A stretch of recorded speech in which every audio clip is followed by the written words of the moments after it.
And I spoke to a CEO and he said to me, "Oh, I don't have time. I don't have this."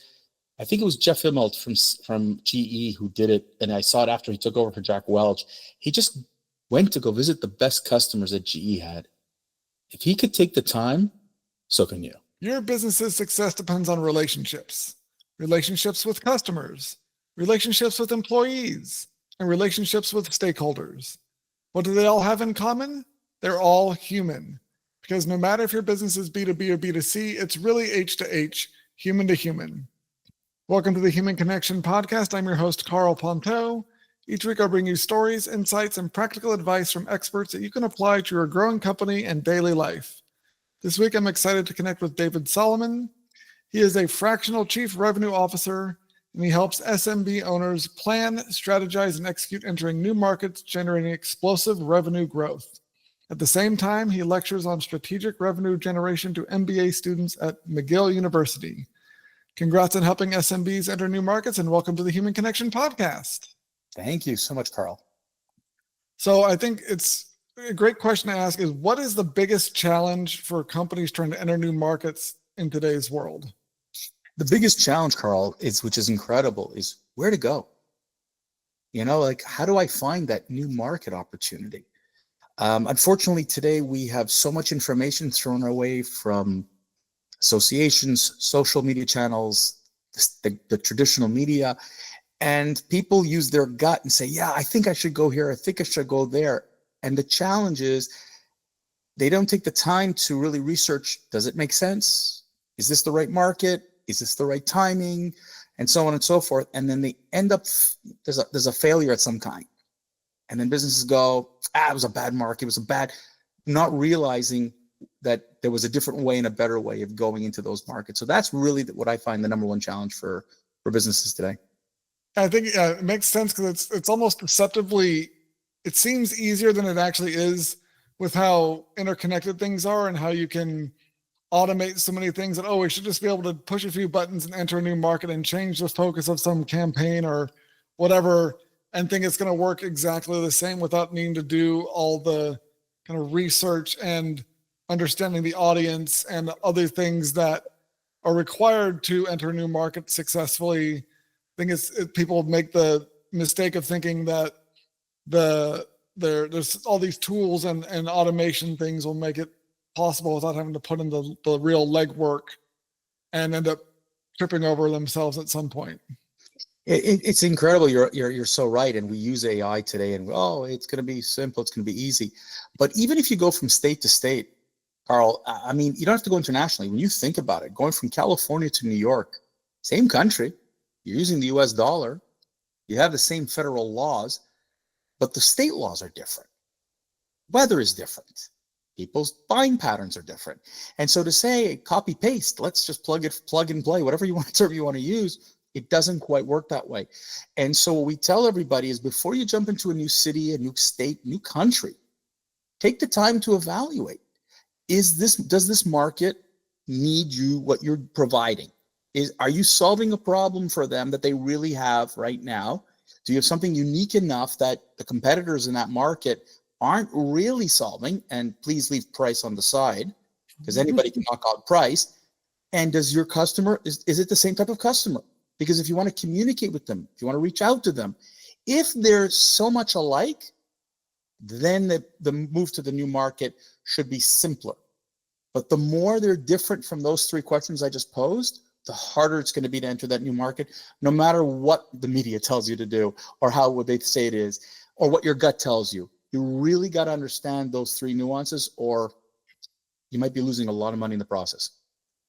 Yeah, it makes a lot of sense that, and I love the example how it's like New York to SF, for example, city to city, but it's very different experience and very different customer base. And so what are some of the ways you go about helping your clients answer those three questions? And how often is it stuff that either they kind of think they've already answered or like don't even realize that is a question they should be asking?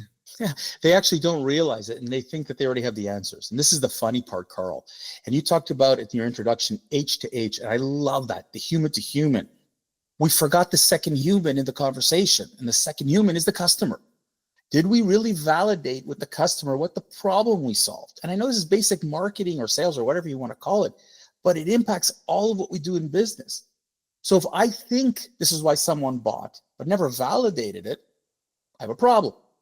Did I check my product or service in its uniqueness? Did I validate that what makes it unique? And when I say unique, it doesn't have to be gargantuan. It doesn't have to be huge. It could be something really small, but significant enough for the customer. But did I validate that? And did I validate with my sales team? Did I validate with the customer who my ideal customer is? Because I forgot the second H. So we're too busy in our day-to-day to go out and talk to customers. We're almost afraid to talk to customers, Carl, about, hey, are we doing this right? Is this why you buy our product or service? And if you took the time to get that information, then step 2 of finding a comparable market becomes so much easier. And that's where we kind of come in after we help with the first part. We now research what market matches that closely. And that's what's needed is the research part, is to validate those 3 questions. Can I take it to somewhere else? Perfect. Now, how do we do that? And that's really the process. People like to put the cart before the horse, though. And then they find out, oops, that's not quite what should have happened. Yeah, I think it makes sense that a lot of companies think they know why people bought because they'll send out some generic survey and they'll ask a bunch of questions, but they don't understand that the part of people's brain they use to answer surveys is not the same part of the brain that makes the buying decisions. And so their questions are often either the survey collects the justification people used for making the decision to other people and themselves after they made it, but it's not what really drove the decision. And so anything you do based off that survey is going to be misaligned. And so I can see how a lot of companies think we send out some kind of generic survey and got a bunch of information. This must be what's really going on. But because they don't really understand the people on a deep enough level, they're really missing out on the key insights that you help them generate with your consulting. In the B2C world, I understand why you want a survey because you're going to do a mass or a bigger distribution. In the B2B world, I'd get on the phone. I'd go visit the customer. I'd want to engage them because a survey is wonderful. But there are so many follow-up questions that happen after the survey.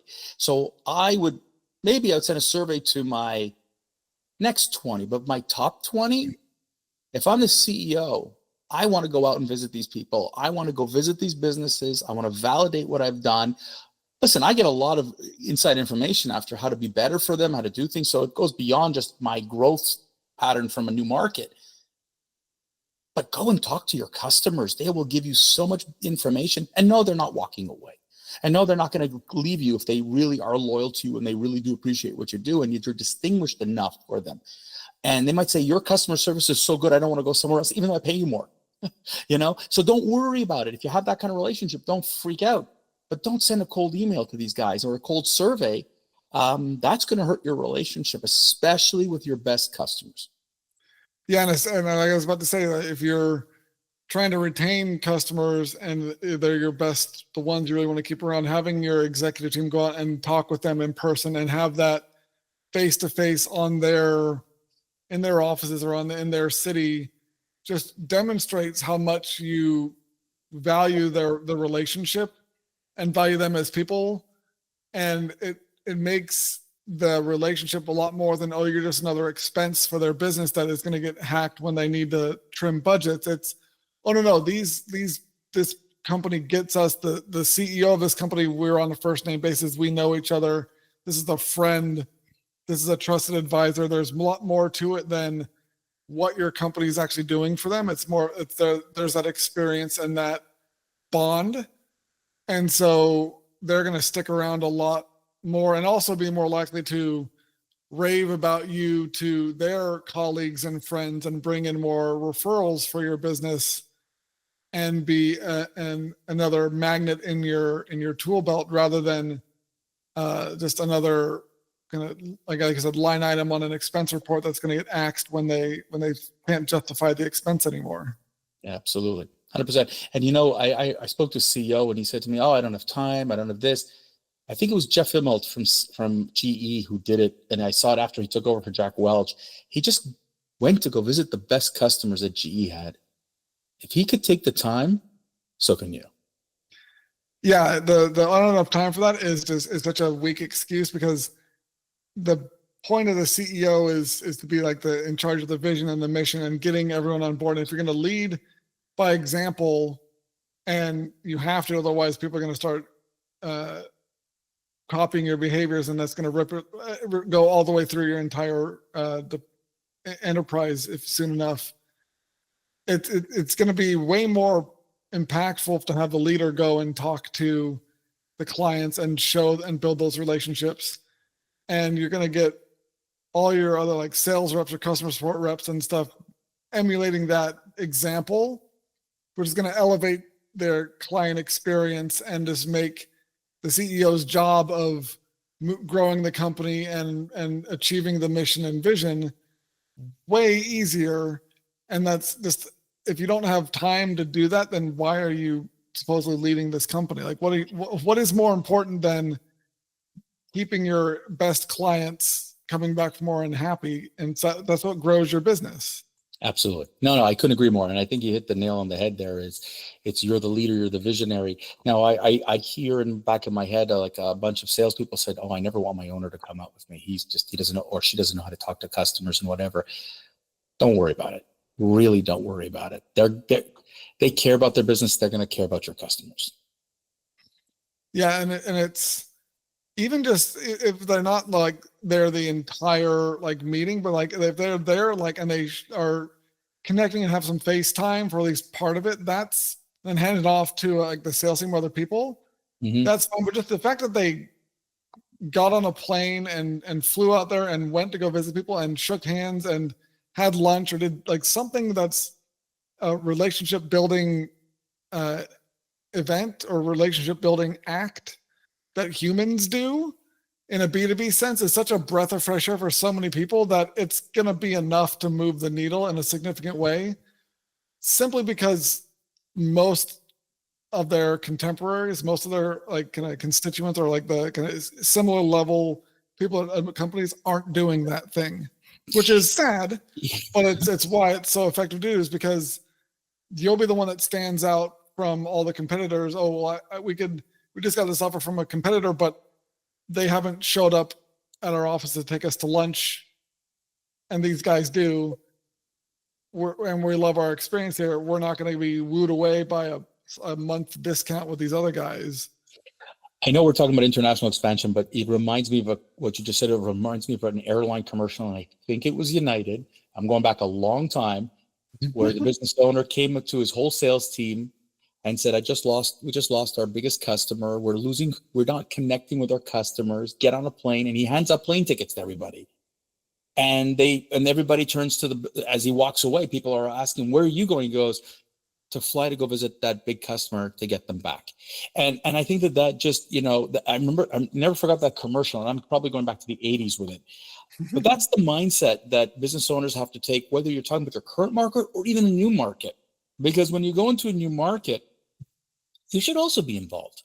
You should also be involved in the relationship building.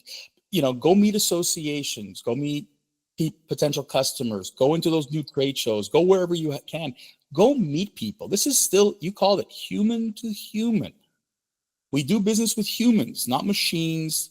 As I said earlier today to somebody, this is not Terminator. The machines haven't risen yet. We still have to have that human contact. And the business owner, no matter what the size of the company, can make such a big difference if they show up and create that kind of contact. And it makes a lot of sense that, especially if you're moving to a new market, and if you're a smaller business where it's like where the leadership is still more of like the personal brand of the leadership is more of like the brand for the company. Like there's that kind of a lot more overlap there. Mm-hmm. But having the CEO and like the other C-suite members going and talking to new connections and people that you're trying to get business from in the new market is a necessary move, because they're going to want to get to that. You got to get to that know, like, and trust as quickly as possible. And even though like Zoom and stuff and is great for kind of synchronized communication, in person, and even just like I said, making the effort to get your body there and meet on their turf is an amazing gesture of we're here to serve you and help you succeed, and we care about you as people, not just as a we just want your money and we're gonna kind of f off after that. Yeah. That it's a no-brainer that this should be much more prioritized than let's load as many people into an email blast that we bought the list from some broker and just start spamming people's inboxes with generic templated stuff. The cost might seem more for getting you and your team out there to meet people, and it might take a little more effort to get that set up, but you'll actually see results that you want from that instead of just getting unsubscribed notifications or getting relegated to spam folders. It's one of the reasons when we're talking about new markets, and while we're doing a lot of the heavy lifting with my team, I tell the business owner, you're coming with me.